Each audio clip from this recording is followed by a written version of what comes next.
Experience the care of Narayana Health.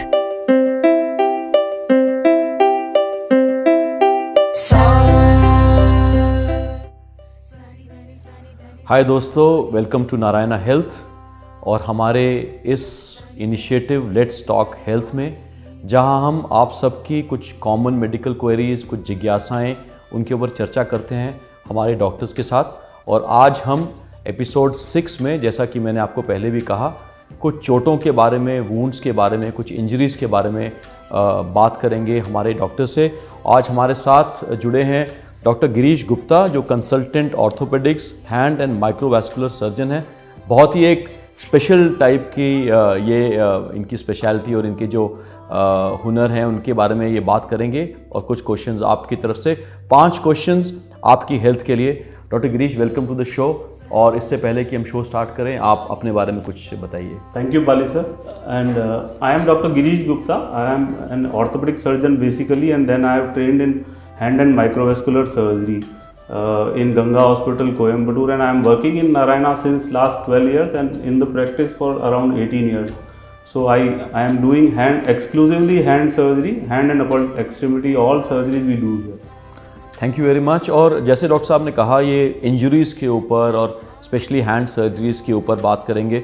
इसके ऊपर आप आगे चर्चा करते हैं। डॉक्टर साहब, मुझे बताइए, जब चोट लगती है किसी को, और वो आपने देखा है कुछ चोटें छोटी होती हैं, कुछ बड़ी होती हैं, बट ऐसी क्या बात है कि जो कोई चोट, चाहे छोटी हो चाहे बड़ी हो, उसका ध्यान ज़रूर रखना चाहिए? और क्यों ऐसा कि चोट के ऊपर थोड़ा ध्यान ज़्यादा देना चाहिए? ज़रूर। चोट जो है कहीं ना कहीं एक हमारे शरीर में ब्रीच हुआ है। हमारी बॉडी अदरवाइज स्किन से कम्प्लीटली क्लोज्ड है, तो we have breached our body. हमारी बॉडी में हमने ब्रीच किया, तो there is a open wound and there are chances of bleeding and there are structures inside. कई सारी चीज़ें उसके अंदर हैं, तो हमें उन सबको प्रोटेक्ट करना है। हम अपनी बॉडी को एक तरह से हमने ब्रीच किया है, तो हम उस वूंड की अगर केयर नहीं करेंगे तो वो बढ़ सकता है और अंदर के स्ट्रक्चर्स खराब, जो कि बहुत ही यूज़फुल हैं और मे बी यूनिक हैं, हमको दोबारा नहीं मिल सकते। तो कोई भी वूंड हम देखें तो उसको पहले अच्छे से क्लीन करना चाहिए। कोई भी वूंड को, अगर वो सुपरफिशियल एब्रेजन है तो कई बार हम उनको खुला छोड़ सकते हैं। ज़रूरी नहीं है कि हर वूंड पे एक बैंडेज बांधी जाए या उनको कवर किया जाए, क्योंकि जब भी हम बैंडेज बांधते हैं वो फिर से उखड़ के वो हीलिंग उनकी ख़त्म हो जाती है। तो कोई भी वूंड है उसको, अगर एब्रेजन है, ओपन है, तो उसको खुला छोड़ देना चाहिए। अदरवाइज कोई वूंड देखें तो हमें अगर ब्लीडिंग दिख रही है तो ब्लीडिंग को स्टॉप करना हमारा एम है और वूंड को पहले क्लीन करना चाहिए। वूंड चाहे छोटा हो या बड़ा हो, उसके ऊपर ध्यान देना बहुत बहुत ज़रूरी रहता है। डॉक्टर साहब, एक चीज़ हमने देखी है, जब भी खुदा ना खास्ता कोई रोड ट्रैफिक एक्सीडेंट हो जाता है या कोई ऐसे हादसे हो जाते हैं जहाँ पे चोटें लगती हैं लोगों को, वो कई बार खेतों में काम करते हुए लोगों के साथ होती हैं, कई बार घरों में बच्चों के साथ हो जाती हैं, दरवाज़ों में हाथ आ जाते हैं, कई ऐसी चीज़ें होती हैं। तो कुछ ऐसे डूज़ एंड डोंट्स बताइए, जैसे चोट लगी या कुछ ऐसी बात हुई, उसके उसी टाइम क्या करना चाहिए, और कुछ ऐसे डूज़ एंड डोंट्स जो बहुत ज़रूरी हैं, जो लोगों को पता होने चाहिए, ताकि उसकी जो आगे ट्रीटमेंट हो वो बेहतर हो सके। ये क्या? बिल्कुल, बहुत महत्वपूर्ण है। पहला जो है, जब भी किसी की चोट लगे, आपको खून बहता हुआ दिखे या कुछ भी हो, तो पहला एम हमारा लाइफ की तरफ होना चाहिए कि मरीज को कहीं लाइफ थ्रेटनिंग तो नहीं है। तो क्राउडिंग नहीं होनी चाहिए पेशेंट के पास। क्राउडिंग, उसको एयर का पूरा सर्कुलेशन होना चाहिए, और उसकी गर्दन हम लोग जनरली कहते हैं कि साइड में कर देनी चाहिए, ताकि उसका एयरवे और खुल जाए। तो पहला एम हमारा होना चाहिए कि मरीज को कोई लाइफ थ्रेटनिंग, जब हम इंश्योर कर लें कि मरीज को कोई ऐसी नहीं लग रहा है कि मरीज बेहोश है या बात नहीं कर पा रहा है, तब हम उसके लिम्ब में कोई इंजरी है उसकी तरफ देखें। और पहली जो सबसे इंपॉर्टेंट चीज़ है, हम ब्लीडिंग देख के घबरा जाते हैं। हमें ब्लीडिंग देख के कभी भी घबराना नहीं चाहिए। हमारा पहला एम है कि हमें कुछ पानी मिल जाए, कुछ हो जाए, रुमाल हमारे पास होता है, हैंकी सबके पास होता है, या कोई कपड़ा, टावल कई बार सिर पे हम बांधते हैं, उसको लेके गीला करके उस पर सिर्फ प्रेशर बनाना है। आपको कुछ पकड़ना नहीं, घबराना नहीं। आपको कहीं ना कहीं से कोई खून का फव्वारा या एकदम से रिश्ता हुआ दिखेगा, उस जगह को आपको प्रेशर बनाना है। आपको कुछ टाइट भी नहीं बांधना है। कोशिश करें कि सिर्फ कोई भी एक व्यक्ति उसके ऊपर पूरा दबाव बना के उसको रोक के रखे, और मरीज को ऐसी स्थिति में सबसे जो नियरेस्ट अस्पताल है उस पर ले जाना चाहिए, दबाव बनाना चाहिए। अगर आपको लगता है कि कोई लाइफ थ्रेटनिंग है, उसका एयरवे खोलना चाहिए, और अगर हो सके तो चेस्ट पे दबाव देते देते उसको मरीज को हॉस्पिटल ले जाएं। और कौन सी चीज़ें जो नहीं करनी चाहिए?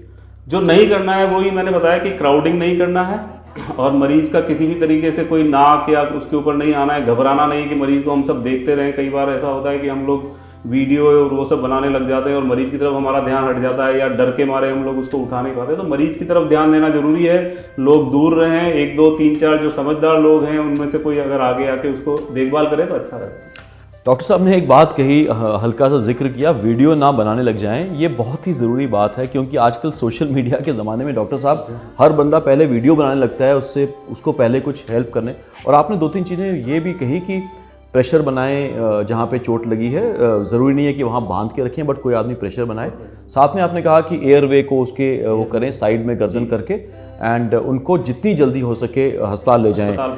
तो इसी के ऊपर आगे बात करते हैं। कई बार हमने देखा है ट्रैफिक एक्सीडेंट्स में या घरों में, चोटों में या फील्ड्स के अंदर कोई लिम्ब कट गया जैसे लेटर से, तो बहुत लोगों को ये पता नहीं होता अगर एक लिम्ब कट जाए तो उसको ट्रांसपोर्ट कैसे करें, पहली बात, और वक्त की कितनी ज़्यादा अहमियत है जब वो लिंक कट जाए। और ये क्योंकि ये बहुत ज़रूरी है कि लोगों के दोनों चीज़ें पता हों। पहली बात तो transportation of A cut limb, and second how does time, उसकी क्या अहमियत है, ज़रा प्लीज़ इसके बारे में आप बताएंगे। बिल्कुल सर, इसमें 2 तरह की सिचुएशंस हो सकती हैं। एक तो लिम्ब जो है पूरा कट के अलग होके गिर गया है, और या लिम्ब शरीर से जुड़ा हुआ है, अभी भी उसका भाग जुड़ा हुआ है। तो दोनों स्थिति में जब लिम्ब कट गया है, जो कटा हुआ भाग है उसको ट्रांसपोर्ट करना बहुत इंपॉर्टेंट है। तो उसको एक खाली बैग जो भी अवेलेबल हो, खाली बैग में उसको सील कर दें, बिना कोई पानी, बिना कोई बर्फ़ के।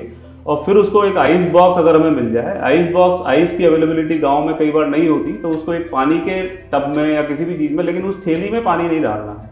उस थैली को डायरेक्ट बर्फ़ में, उस लिम्ब को बर्फ़ में नहीं रखना है, और जितना जल्दी हो सके उस मरीज को पहुंचाएं। दूसरी स्थिति बनती है जब लिम्ब अपना शरीर से कुछ भाग कट के अलग हुआ, लटका हुआ है, गिरा हुआ है, तो उस स्थिति में उसको बांध के कोई भी अखबार, कोई भी लकड़ी का टुकड़ा, कुछ भी लेके उसको एक बार उसको एक तरह से जैसे हम लोग प्लास्टर लगाते हैं वैसे स्प्लिंटिंग कर दें।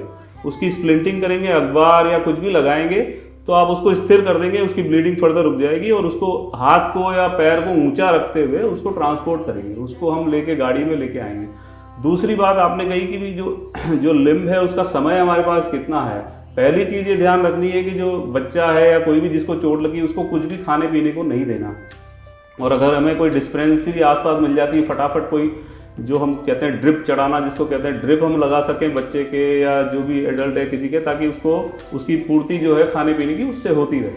और तुरंत एम्बुलेंस या जो भी करके नियरेस्ट जो सेंटर ऐसे होते हैं जहां हमें पता है कि रिप्लांटेशन होता है, जैसे कि नारायणा हॉस्पिटल है या कई सारे हॉस्पिटल है जहां पे रिप्लांटेशन मतलब कि कटे हुए लिम्ब को जोड़ने का काम होता है, तो वहां के डॉक्टर से अगर बातचीत करने की कोशिश करें, अगर आपका कॉन्टैक्ट हो जाए तो सबसे अच्छा है। इस सिचुएशन में डॉक्टर आपको पूरी तरह से निर्देशित कर देगा कि आपको कैसे आना है, कब पहुंचना है, इमरजेंसी पहुंचना है। वो एक हम लोग ग्रीन कॉरिडोर बना लेते हैं ऐसी सिचुएशन में। ग्रीन कॉरिडोर से फायदा ये होता है कि मरीज जैसे ही हॉस्पिटल में पहुंचता है उसके विदिन 5 से 10 मिनट के अंदर हम उसको ऑपरेशन थिएटर में ले सकते हैं, जो कि बहुत जरूरी होता है। जो समय की बात आपने की, तो समय हमारे पास, जैसे हम उंगली से अगर चालू करें तो उंगली में हमारे पास करीब 12 से 18 घंटे होते हैं। तो हम कहते हैं कि भाई अगर आप किसी कारण से नहीं पहुंच रहा है तो उंगली को फ्रिज के दरवाजे में भी रख सकते हैं, अगर आपके वहाँ फ्रिज अवेलेबल है या कुछ भी। ठंडा रखना बहुत जरूरी है, जो लिम्ब है उसको ठंडा रखना बहुत जरूरी है। हम जैसे जैसे ऊपर जाते हैं टाइम कम होता है, जैसे कलाई के आसपास करीब 10 घंटे होते हैं, यहाँ पे हमारे पास 8 घंटे होते हैं, और ऊपर जितनी मांसपेशी बढ़ती जाएगी उतना समय कम होता जाता है। क्योंकि इस सिचुएशन में क्या होता है कि मांसपेशी जो है हमारे को शरीर को वापस रीपरफ्यूजन इंजरी जिसको हम बोलते हैं कि वापस से जो गंदगी पैदा हो गई वो शरीर में पहुंचा देती है, और इससे लाइफ थ्रेटनिंग यानी कि डेथ होने के चांसेस बन जाते हैं। तो समय की बहुत महत्ता है। आपने 2-3 चीज़ें बहुत इंपॉर्टेंट आज बताई डॉक्टर साहब, एंड लोगों को इसके बारे में जो जानकारी दी बहुत महत्वपूर्ण है। दोस्तों, अगर आप डॉक्टर गिरीश से कुछ और इस बारे में बात करना चाहें या कंसल्टेशन करना चाहें तो जो QR कोड आपके स्क्रीन पे आपको नज़र आ रहा है उसको डाउनलोड करें, जो हमारा NH केयर ऐप है, या www.narayanahealth.org में जाएं, और डॉक्टर गिरीश जो हमारे Narayana multi speciality hospital Jaipur में हैं, उनसे आप ज़रूर और बात कर सकते हैं। सो डॉक्टर साहब ने जो 2-3 चीज़ें इंपॉर्टेंट की, डॉक्टर साहब ने कहा कि लिम्ब को एक प्लास्टिक में डाल दें बगैर पानी के। पहली बात ये, कोशिश करें कि उसको ठंडा रखा जाए, अगर आइस बकेट मिलती है तो, नहीं तो कहीं भी ठंडा रखा जाए। और आपने कहा कि 12 से 18 घंटे जैसे आप यहाँ से शुरू करें ऊपर तक, तो ये बातें कई बार हमें पता नहीं होती कि 12 से 18 घंटे तक भी आप रिस्टोर कर सकते हैं लिम्ब को। सो डॉक्टर साहब, अब मैंने आपके कई वीडियोस देखे हैं और मैंने, एंड डॉक्टर साहब has done some amazing surgeries. आप विश्वास नहीं कर सकते कि अगर कोई ऐसी चोटें लगी हुई हैं जो बहुत ही ज़्यादा चोट पहुंची हुई है उनको रिस्टोर करना, उनको वापस ऑलमोस्ट नॉर्मल जैसे दिखा देना। तो डॉक्टर साहब हम नॉर्मलसी पे हम चलते हैं। आप बताइए, एक बार आपने कर दिया जो भी आपने सर्जरी वगैरह करनी थी, अब नॉर्मलसी के बारे में ज़रा बताइए। तो क्या पूरी नॉर्मलसी आ जाती है या आपका क्या एक्सपीरियंस रहा है इसकी? इसमें कई सारे फैक्टर्स होते हैं कि टाइमिंग, जब मरीज हमारे पास पहुंचा उसका टाइमिंग क्या था, दूसरा क्या होता है कि चोट किस तरह से लगी है। अगर एक मशीन में उलझ के लगी है और सब चीज़ें उखड़ गई हैं तो उसका रिहेबिलिटेशन या उसका नॉर्मलसी का आने के चांसेस कम हैं। या कई बार हमारे पास मरीज आते हैं और हमको रिफ्यूज़ करना पड़ता है कि भाई हम आपका हाथ नहीं जोड़ पाएंगे क्योंकि उसमें सभी चीज़ें छिन्न भिन्न हो गई हैं या कट गई हैं। या जो शार्प कट होता है वो हमारे लिए बड़ा अच्छा होता है, उसमें हमारे पास सब चीज़ें शार्प मिलती हैं, हम उनको अच्छी तरह से जोड़ पाते हैं। इसमें दूसरा इम्पॉर्टेंट है कि हम 10 दिन तक ऐसे कटे हुए हाथ को जोड़ने के बाद 10 दिन तक ये नहीं कह सकते कि भाई हम जो है ये बचेगा या फिर से इसमें कोई प्रॉब्लम आ जाएगी।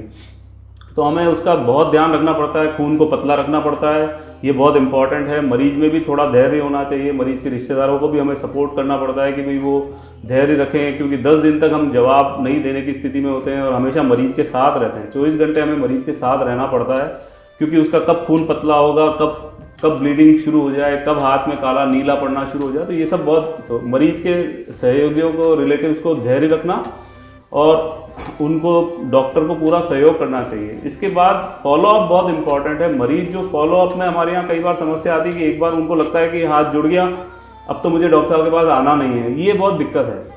हम चाहते हैं कि मरीज को हम 70 नहीं तो 80 नहीं तो 90% कहीं ना कहीं हम उसको जो है रिहेबिलिटेट कर पाएँ, पूरा नॉर्मल उसको सोसाइटी में दे पाएँ। तो इस प्रयास में हमें ज़रूरत होती है कि हम जो है वो मरीज हमें लगातार फॉलो करें, समय समय से फॉलो करें और एंड रिजल्ट उसके बाद बहुत अच्छा होता है।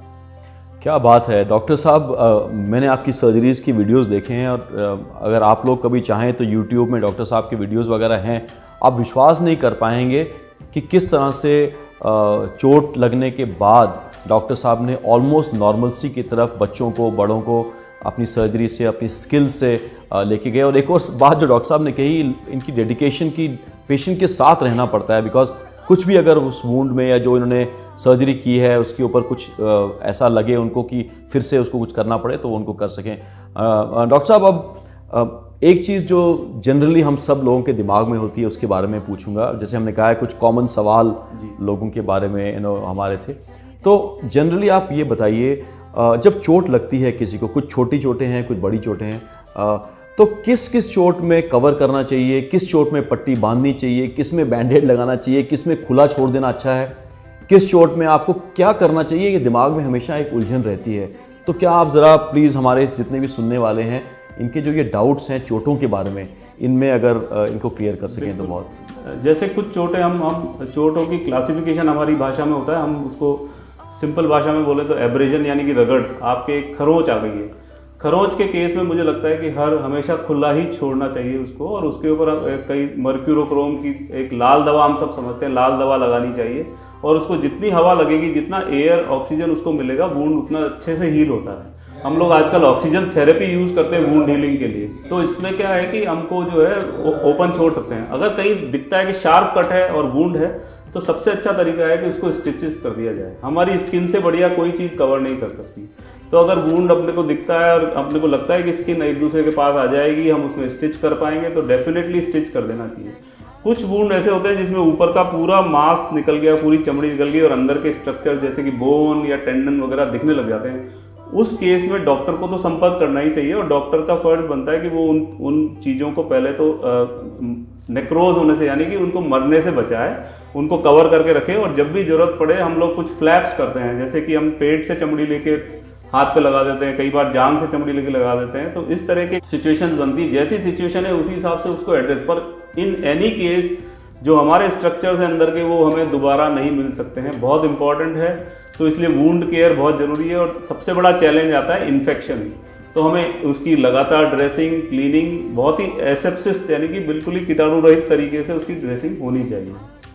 तो अगर आपको डॉक्टर गिरीश से कंसल्टेशन करना है तो QR कोड हमारा फिर से डाउनलोड करके NH केयर ऐप में जाइए, और या www.narayanahealth.org में डॉक्टर गिरीश से अपॉइंटमेंट ले सकते हैं। 2-3 चीज़ें डॉक्टर साहब ने कही कि घबराइए मत, खून को देख के कई लोग घबरा जाते हैं, वो घबराइए मत। उन्होंने वक्त की अहमियत को बहुत इम्पोर्टेंट बताया कि जितनी जल्दी हो सके, और चोट चाहे छोटी हो या बड़ी हो, उसको जो इमीडिएटली फर्स्ट एड करने के बाद ज़रूर डॉक्टर से मिलें, बिकॉज कई बार डॉक्टर्स कुछ ज़्यादा चीज़ें बता सकते हैं उन चोटों के बारे में। हमारे साथ जुड़ने के लिए बहुत बहुत शुक्रिया डॉक्टर गिरीश। आज आपने जो 5 सवालों के उत्तर दिए, उससे कई डाउट जो लोगों के दिमाग में थी वो आज क्लियर होगी, और अगर लोगों को आपसे ज़्यादा जानकारी लेनी है तो आपसे वो कंसल्ट कर सकते हैं। हमारे शो में आने के लिए बहुत बहुत शुक्रिया दोस्तों। और अगली बार यानी कि एपिसोड 7 में हम लोग स्टोन्स के बारे में, या जो पत्थरी होती है उसके बारे में बात करेंगे हमारे डॉक्टरों से।